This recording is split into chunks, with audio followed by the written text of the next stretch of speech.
Ireland will allow the Royal Navy to patrol its waters and is set to deepen naval cooperation with Britain and France to counter Russian threats. Follow this page for more updates on international news. Ireland to allow Royal Navy to patrol its waters. Dublin strengthens British alliance to counter threat from Russia during its 6-month EU presidency. Ireland will allow the Royal Navy to patrol its waters and deepen naval cooperation with Britain and France to counter Russian threats. British ships could offer additional security when Ireland takes up the presidency of the EU in July, when the country will be visited by European leaders and ministers. Dublin is wary of the security threat posed by Moscow during its 6-month-long presidency, and to subsea infrastructure in its waters, such as undersea cables.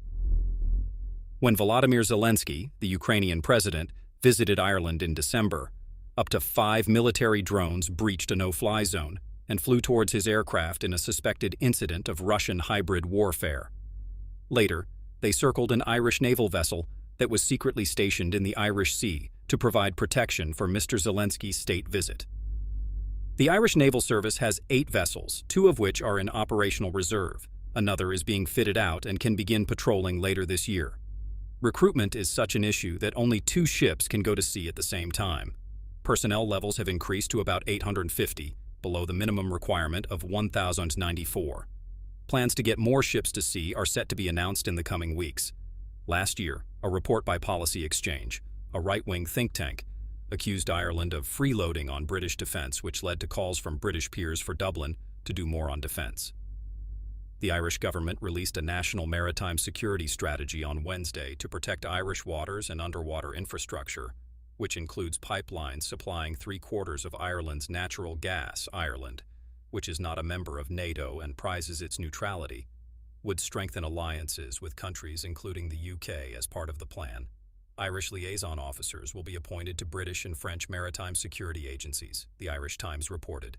Dublin wants closer ties with the UK-led Joint Expeditionary Force, JEF, which has 10 members and focuses on maritime security, responding to military crises on behalf of the UN or NATO.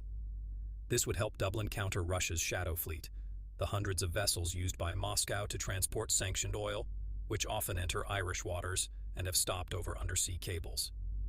The National Maritime Security Strategy commits to improving Ireland's monitoring of its exclusive economic zone, EEZ, waters which stretch 200 nautical miles from its coast.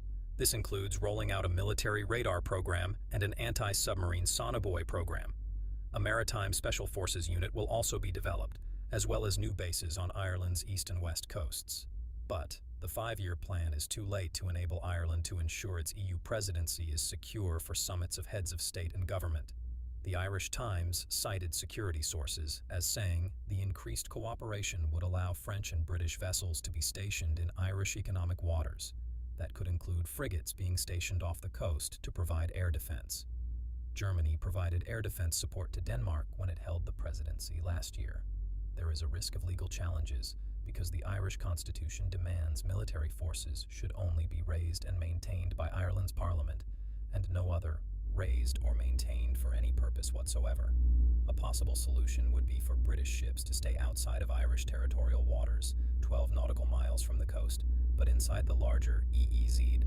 Before Irish independence in 1922, the Royal Navy regularly patrolled Irish waters.